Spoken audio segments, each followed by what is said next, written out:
They say life's greatest comedy is timing, like when your wife forgets her laptop at home and leaves a full video call running, camera on, mic off, while you're supposed to be at work. I wasn't even snooping.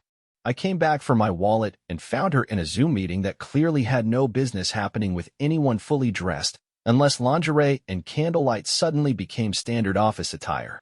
Her excuse would later be that it was role-play therapy with a colleague. I suppose that makes the moaning I heard his version of a breakthrough.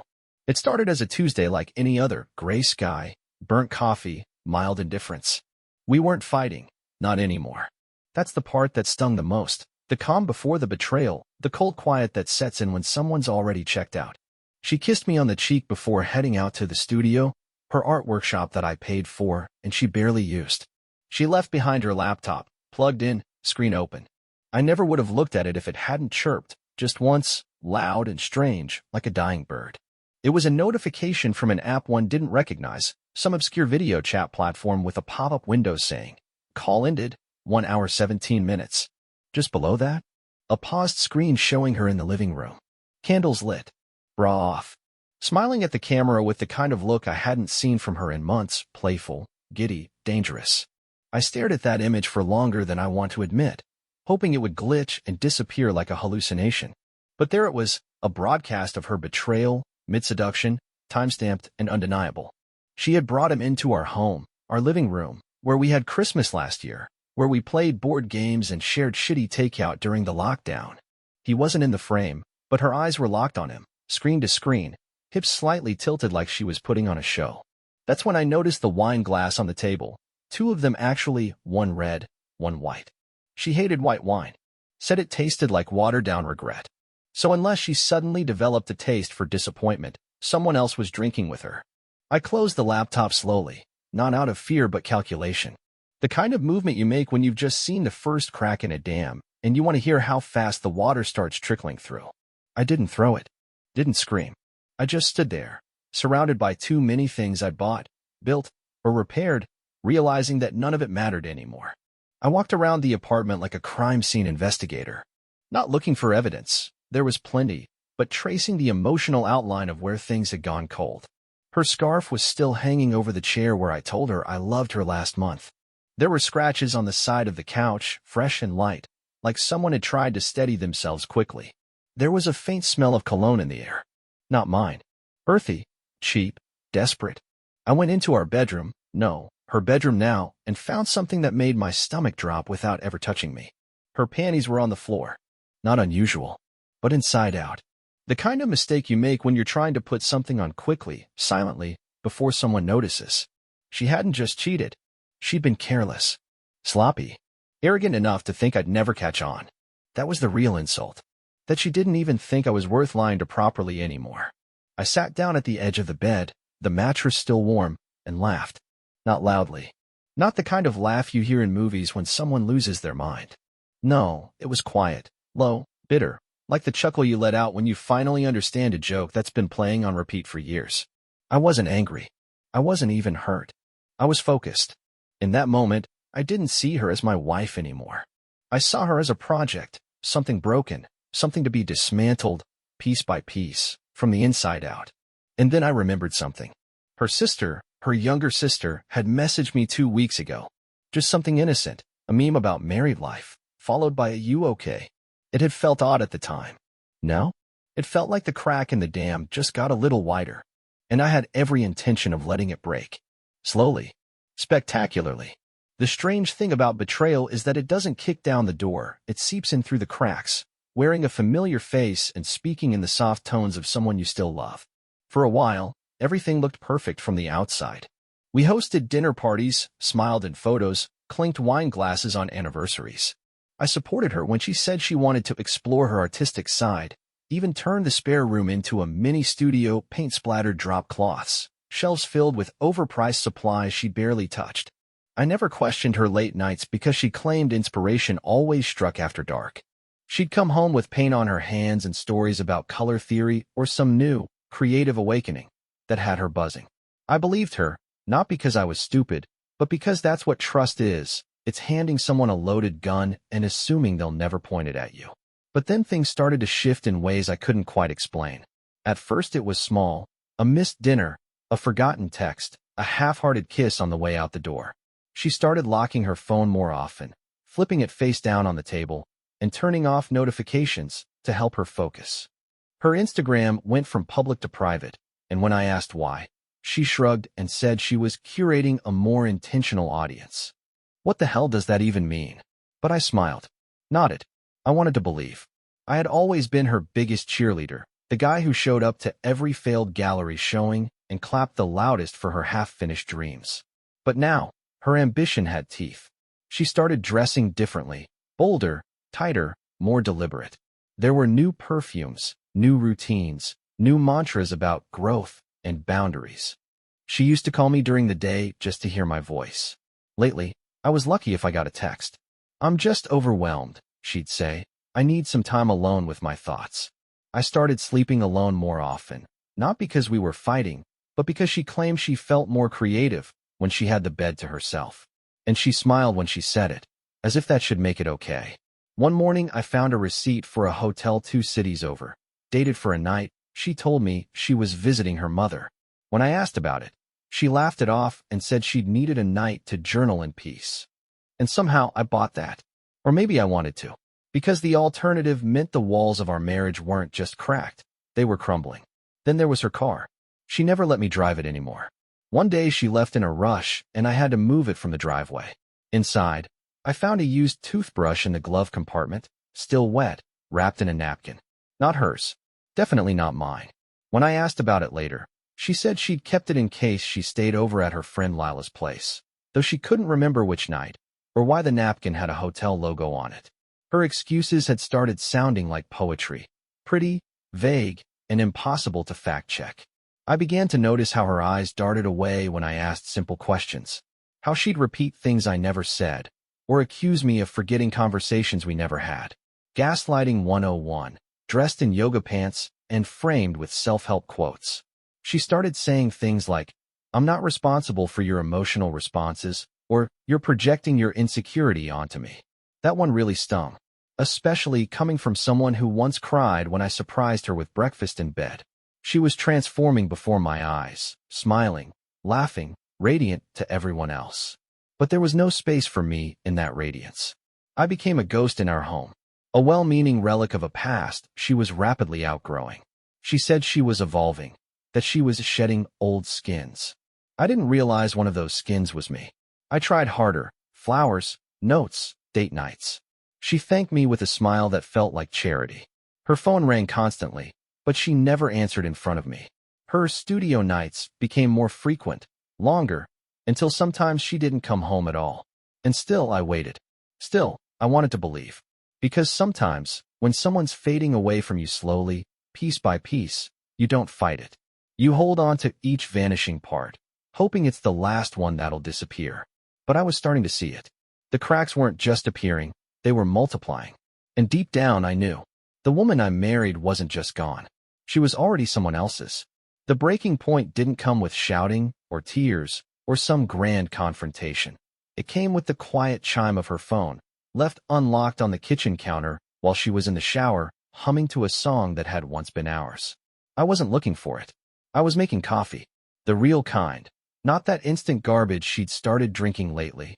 Always in a rush to be somewhere vague and important. The screen lit up, and I glanced. Instinct, not intention. One message. That's all it took. From a name I didn't recognize. Last night was everything. Still can't believe we did it right there. Your husband has no idea. My hands didn't tremble. I didn't even blink. I just stood there, holding the mug, steam rising into my face like fog in a war zone. I unlocked the phone. No password. That stung more than it should have. She didn't even think she needed to hide anymore. The message was part of a thread, dozens deep, photos, audios, inside jokes.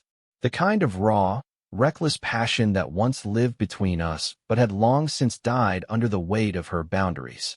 I scrolled through it slowly, methodically, each message like a scalpel slicing through the last threads of denial I'd been clinging to.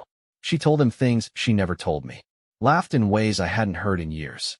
She sent him a picture of herself in my t-shirt, captioned, "He still thinks I'm out painting." I should have felt rage. I should have felt heartbreak. But all I felt was clarity. Cold, sharp, final. I closed the phone, placed it back exactly where she left it, and sipped my coffee. I heard the shower stop, the squeak of the faucet, her humming turning into a hum of satisfaction. She came out minutes later, wrapped in a towel, skin glowing like she'd just been baptized, and smiled at me like nothing had changed. And in a way, nothing had. She'd already been gone for a long time.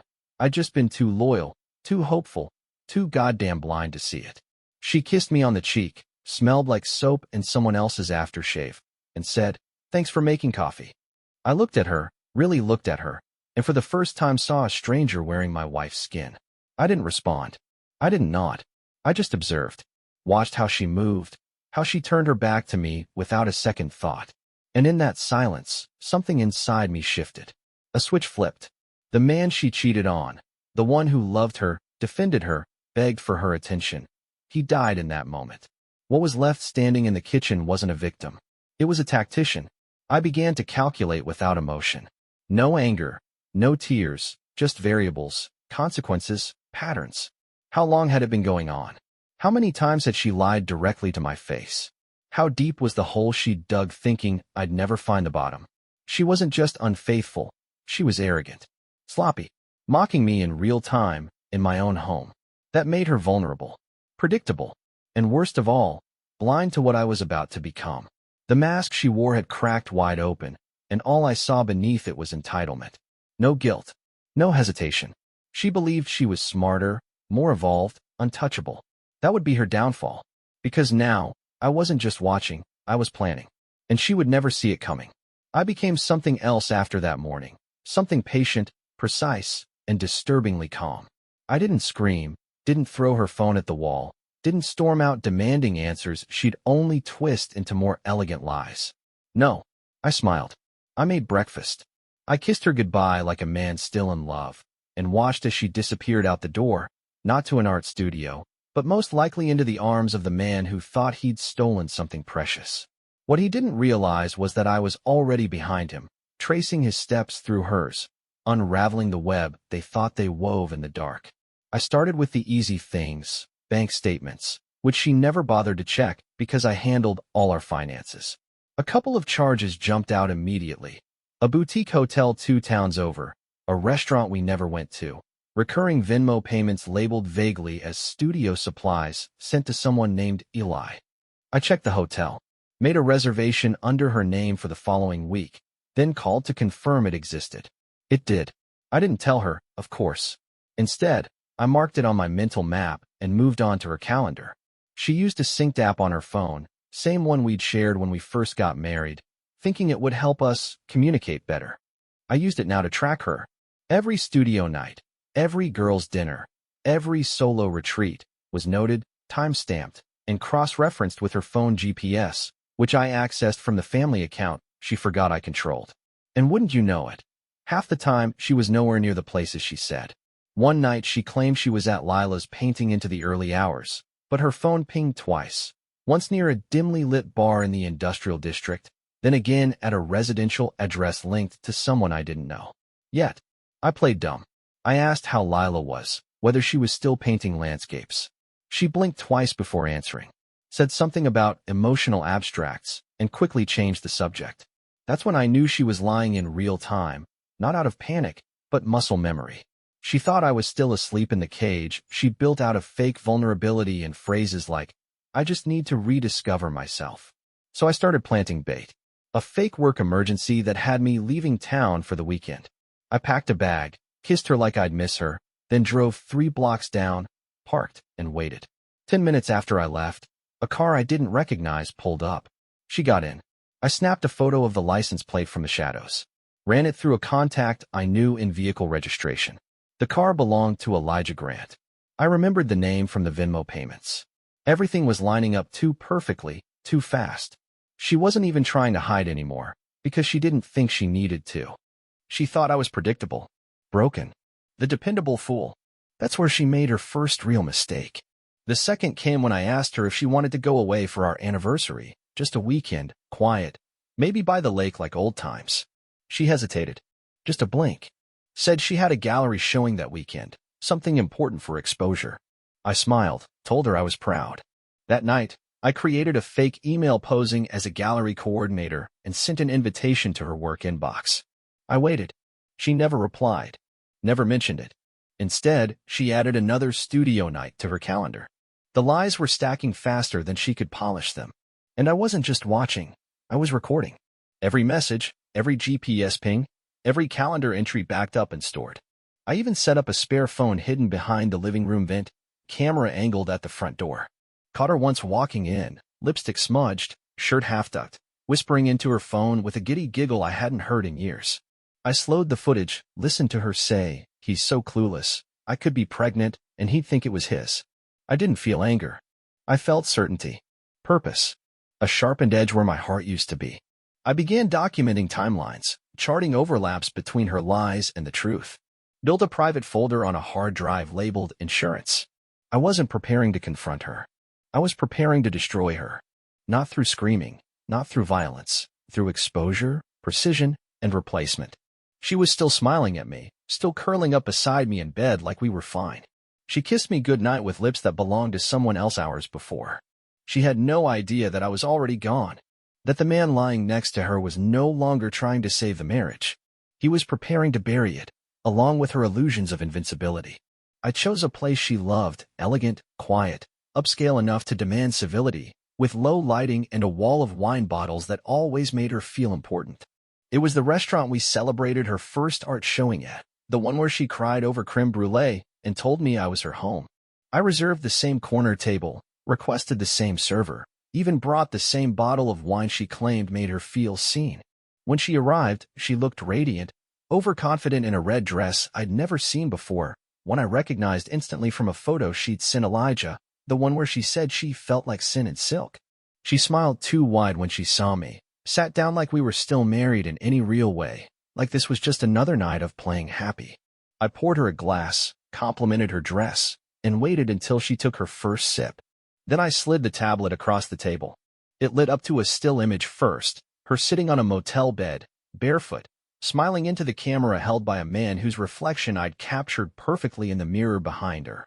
She froze. Just a flicker. Then she laughed, too loudly, pushing the screen back toward me with a shake of her head. "This is ridiculous," she said, trying to wave it away. "It's not what you think." I didn't speak. I just tapped the screen again, and the video began. Her voice filled the space between us. She was whispering things, filthy things, moaning names that weren't mine, saying how she couldn't wait to be free of the deadweight. Her smile faltered. Her hand twitched toward her wine, then pulled back. "We were just talking," she said, already adjusting her posture, straightening her spine like she could somehow rise above the evidence. It was emotional. That's all. I tapped again. New video. Different location. Her in our kitchen, sitting on the counter in nothing but my shirt, legs wrapped around him while she giggled about how she used my name as a joke when making hotel reservations. Her face drained then, color running from her cheeks like water down a drain. "Okay," she whispered. "It happened. But it was a mistake. We weren't connecting anymore. You were so distant." Still, I said nothing. Just studied her like a scientist dissecting a failed experiment. "You weren't present," she continued, her voice hardening now. "You buried yourself in your routine. I tried to talk to you, but you never really listened. You didn't see me." I leaned forward slightly, just enough to meet her eyes and let the weight of my silence press down. She shifted again. "He made me feel alive," she said, like it was a confession that should earn her grace. "Is that really a crime?" She smirked now, bold again, mistaking my composure for defeat. "Honestly, I didn't think you'd find out. You were always so busy being the stable one. So predictable. Maybe if you'd paid a little more attention, this wouldn't have happened." Her words dripped arrogance, as if she still thought this was salvageable, as if the worst thing that could happen was me storming out with wounded pride. I tapped the screen one last time. The video now showed her alone, on a call, telling Elijah she was just using me for stability until she could lock him down. "He's too soft to leave," she said. "He'll just fade out, eventually. That's what good men do." And there it was fear. It hit her slow, crawling across her features like a shadow stretching across the floor. "Where did you get this?" she whispered, voice barely audible. "How long have you?" I finally spoke. Long enough to know I was never the fool. Just the witness. Her mouth opened, but nothing came out. I continued. "You didn't cheat because I was absent. You cheated because you believed I was disposable. Convenient. You thought loyalty meant weakness. But all you did was confuse patience with permission. She reached across the table, maybe out of reflex, maybe thinking there was still something to salvage. I didn't move. You spent months living in a fantasy where there were no consequences, where I was too gentle to ever become dangerous. But you were never the only one capable of strategy. Her lip quivered, just slightly, and for the first time since she walked in, she looked smaller. Not fragile. Just exposed. The kind of small that happens when illusions collapse. I didn't raise my voice. I didn't insult her.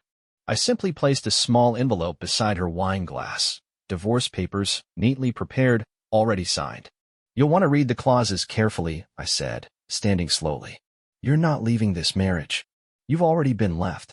I didn't storm off. I didn't look back.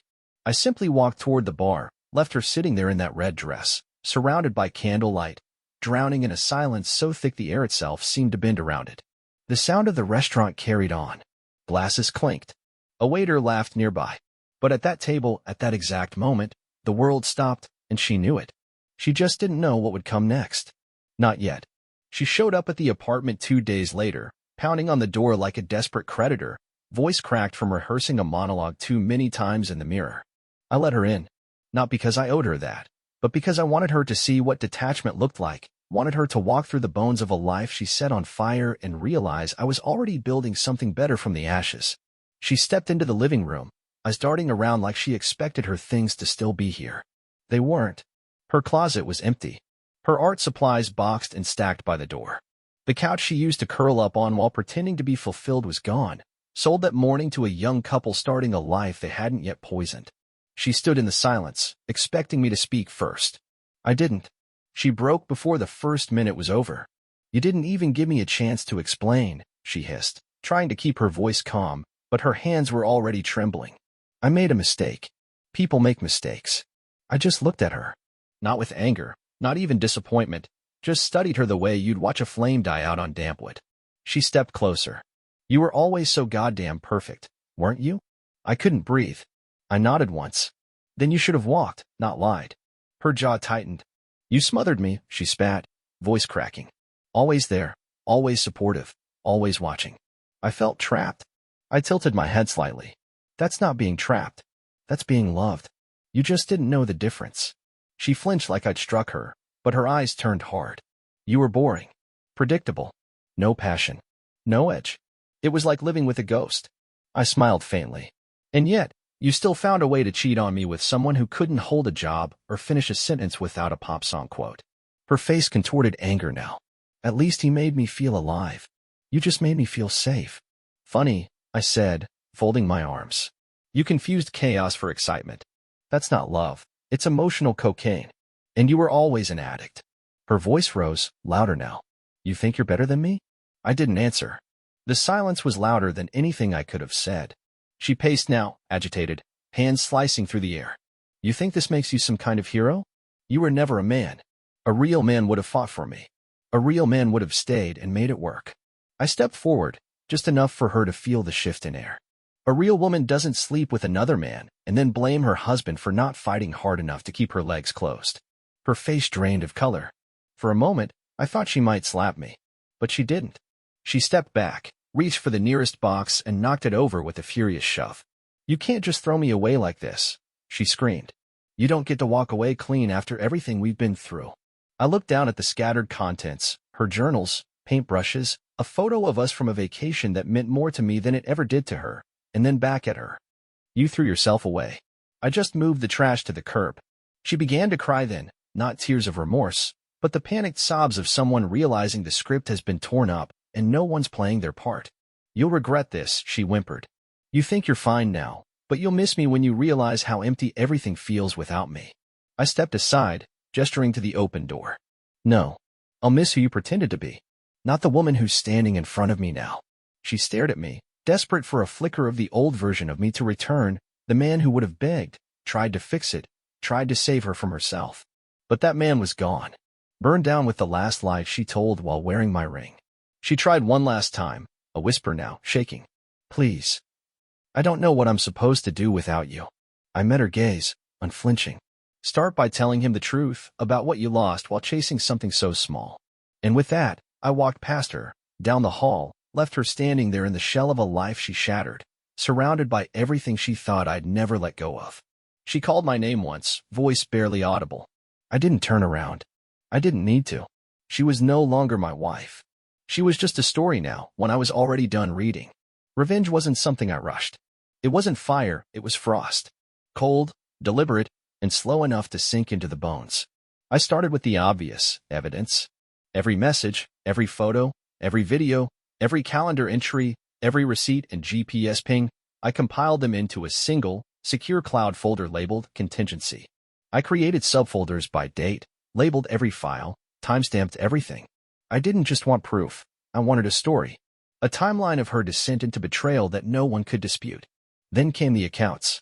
We had joint savings, but I was always the one who managed the finances, her decision, because numbers drained her creative energy. That made things easier. I opened a new account in my name, transferred my half of the funds, and converted several assets into personal holdings through quiet legal mechanisms I'd been studying for weeks. I closed the shared credit card and canceled the secondary card she used daily. The first alert she got was when her Uber ride was declined. Then her Spotify. Then her gym membership. I left the utilities in her name, let her deal with the bills for once. The car? Still technically registered under my name. She didn't know that. But she found out soon enough when the towing company, on my request, removed it from her new apartment complex. I left a printed copy of the title transfer paperwork on the driver's seat before they hauled it off. No note. No explanation. Just silence that spoke louder than anything she could scream. Next came the legal front. I found a lawyer who specialized in asset protection and clean divorces. No drama. No drawn-out war. Just surgical separation. We filed under irreconcilable differences, submitted the evidence only where it counted, and set the wheels in motion with such precision that by the time she got served, most of the damage was already irreversible. I didn't fight for the house, I took it. Because I could. Because the mortgage, the title, the down payment, everything was in my name. She'd always called it our space, but legally, it was mine. I changed the locks while she was at her side gig, and left a box of her things on the porch with a list of what she'd left behind. Next came the professional destruction. Not rage, not sabotage, just truth, delivered without malice. I scheduled a meeting with her company's HR department. Very polite. Very formal. I presented everything I'd collected, not as a vengeful husband, but as a concerned individual aware of her using company resources, laptop, car, time, for personal affairs during work hours, including trips, romantic rendezvous, and false claims of medical leave. Her affair partner? A vendor who billed her company for consulting work. I let them connect the dots. I didn't need her fired. I just needed the seed planted. And it grew quickly. Suddenly, her position was under review, and her internal emails were being audited. She never saw it coming. I moved next to the social circle, the friends she manipulated, the family she weaponized during arguments. I never trashed her name. I simply hosted a small gathering. Wine. Food. People who'd known us for years. At the end of the night, I played a video compilation, just 2 minutes. Her words, her actions, her affair in undeniable color. No commentary from me. Just facts. When the lights came back on, no one asked questions. No one defended her. Some looked sick. One cried. Her sister texted me an hour later apologizing for ever doubting me. Her mother called the next morning and said, "I'm sorry, son. She wasn't raised to do this." I told her, gently, "It's not your fault." And I meant it. I reached out to Elijah too, not to threaten him, but to inform him. I sent him a brief message with a few attachments and ended it with, "You were never the only one. Good luck." I didn't need confirmation, but a few days later I heard from a mutual acquaintance that he'd blocked her, ghosted her completely, and was back living with his ex. She didn't even get loyalty out of her betrayal. Just silence and empty inboxes. But the real victory wasn't in what I took, it was in what I gave her. The opportunity to watch me move on, unshaken, unstoppable. I updated my socials, not with petty jabs, but with calm, tasteful images of a life she no longer touched. Gym progress. Dinner with friends. Travel plans. Smiles that didn't include her. And then, the final blow. I sent her a message. Just one sentence. "Thank you for setting me free." No punctuation. No follow-up. Just the kind of sentence that echoes louder the longer you stare at it. She still thinks she can fix something. Still leaves voicemails. Still sends long, desperate texts swinging between rage and nostalgia. But I don't answer. I don't even open them anymore. Because this isn't about winning. This is about walking away so completely that she's forced to sit alone with the wreckage she started, thinking I'd never light the match. It happened on a Saturday, in the middle of a warm spring afternoon, at her sister's engagement party, an event she insisted we both attend for appearances. She still hadn't grasped it, hadn't realized I was no longer playing her game. I agreed to come, not out of politeness, but because I knew the crowd would be perfect. Friends, family, co-workers, everyone who mattered in her carefully curated social orbit. The venue was elegant, a garden affair with champagne flutes, floral centerpieces, and a live acoustic duo humming soft covers in the background. She arrived separately, dressed to impress in a form-fitting dress and heels that clicked confidently on the cobblestones. She smiled like nothing had happened, greeted people with kisses on the cheek and laughter that was just a little too forced. She was still performing, clinging to the illusion. But I had rewritten the script. I arrived 15 minutes later, greeted warmly by her sister, her parents, even some of her old friends who used to only refer to me as her husband. But not today. Today, they looked at me differently. With respect. With sympathy. With knowledge. I nodded, shook hands, and waited. I didn't have to do anything. The spark had already been lit. Her sister made a toast, thanked everyone for coming, and then turned to me with a look that said everything. Before we wrap up, I think there's something important that needs to be acknowledged, she said, voice steady. Some truths that deserve daylight. And just like that, she tapped the projector remote. The screen behind her flickered to life. At first, it looked like a photo montage, smiling faces, shared memories. Then the photos changed. Her. On the motel bed. Her, kissing Elijah outside his car. Her, whispering into her phone, unaware of the camera capturing her from behind the vent in our living room. Audio played next. Her voice, breathless, laughing about how easy it was to lie to me. Gasps echoed around the garden. Her mother's hand flew to her mouth. Her father closed his eyes. Elijah's name came up more than once. And right on cue, someone asked, "Isn't that the guy from her job?" More whispers. Heads turned. She stood frozen beside the dessert table, smile curdling into something hollow. She tried to laugh. "This is insane," she said loudly, voice already cracking. "This is taken out of context." But no one responded. Her best friend, the one who used to defend her, the one who once told me I should be more understanding, stood from her table, picked up her purse, and walked away without a word.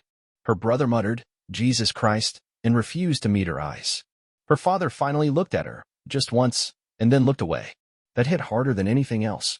"This is a setup," she shouted now, trying to regain control, eyes darting from face to face. "He's manipulating all of you. He edited this. He's always been controlling. You have no idea what it's like being with someone so calculating." Her voice rose with every word, trying to claw back dignity through volume, but it was useless. I was standing by the fountain, arms folded, completely silent. Watching. She spotted me. Locked eyes. That was the moment her mask shattered. Not when her family turned. Not when her friends stepped back. Not when Elijah's betrayal was revealed. But when she realized I wasn't going to say a single word in her defense. I didn't need to.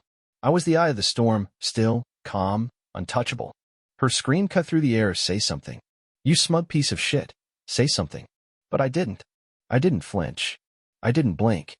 I just looked at her like she was a stranger on the street. No warmth, no hate, just disinterest. And that broke her more than any insult ever could. She dropped her champagne glass. It shattered across the stone. Her hands trembled as she tried to speak again, but no one was listening anymore. They weren't looking at me. They were looking at her. At the collapse of the character she had spent years pretending to be. She wasn't the victim. She wasn't the misunderstood artist. She was just a liar who finally ran out of stage. I stayed for another 15 minutes.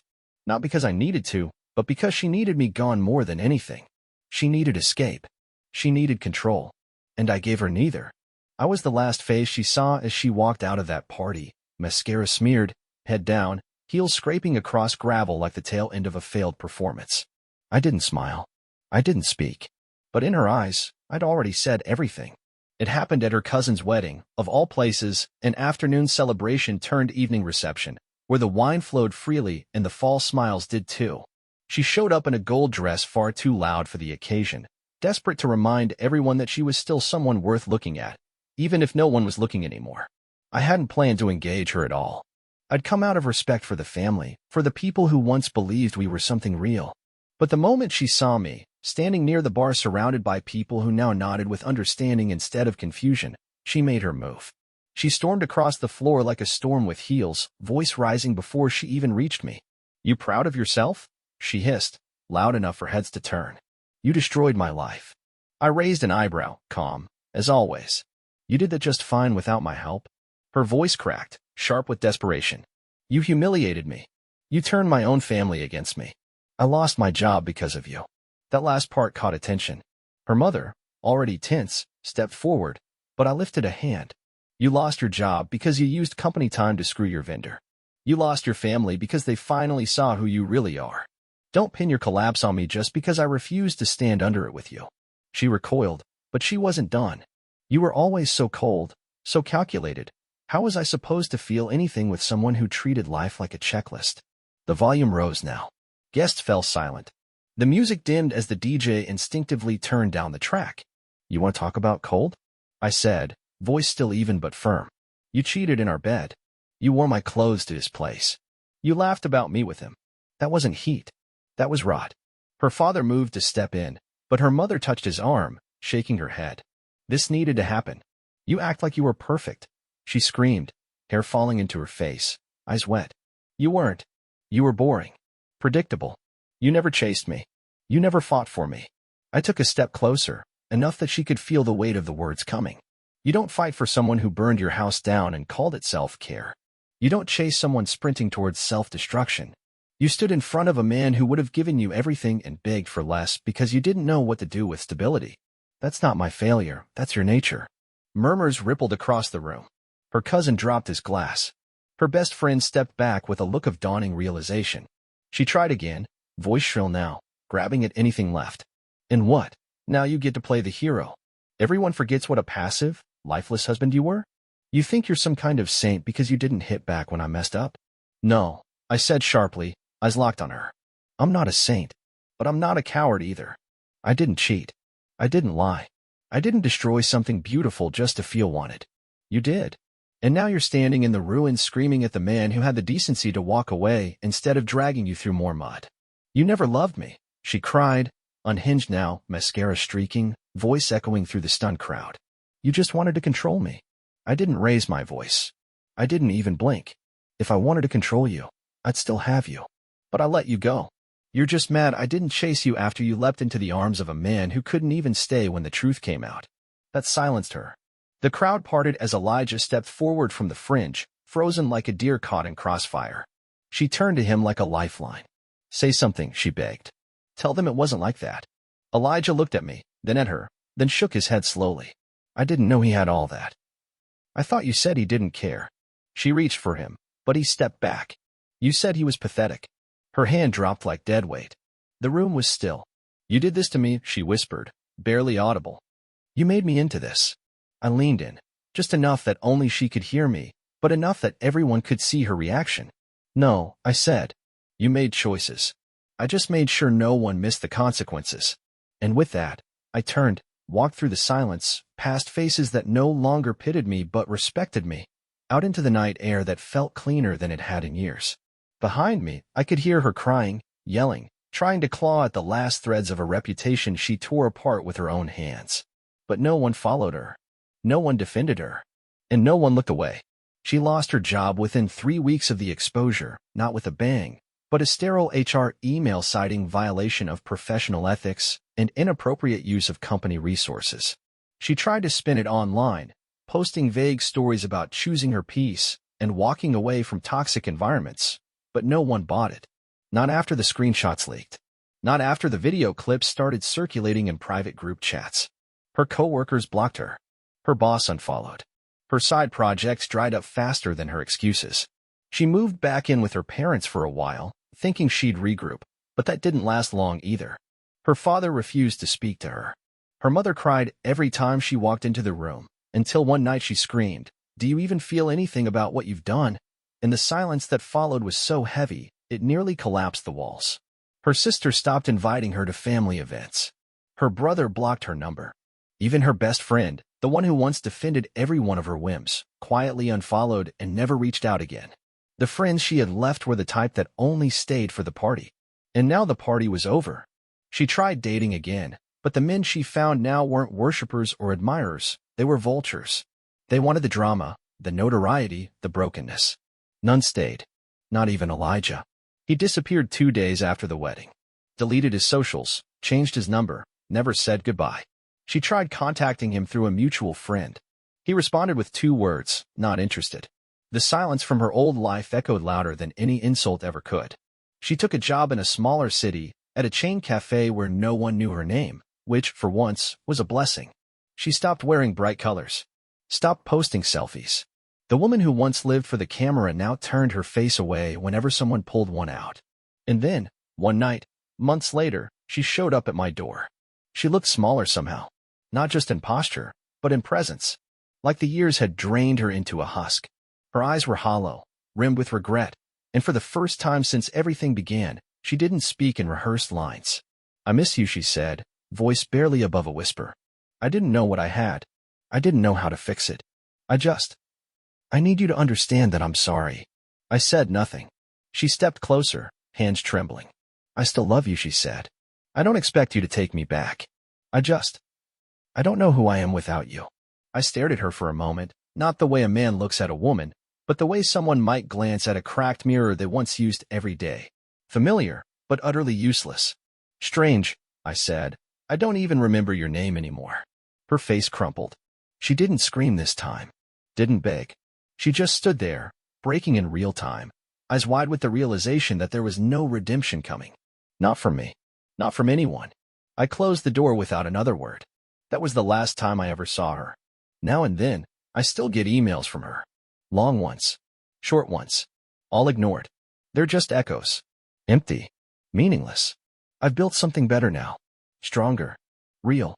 And every time I pass by that old part of my life, I don't feel rage. I don't feel sorrow. I feel nothing. And that's how I know I won. Thank you for listening to my story. I know it was dark, raw, and brutal, but it was real.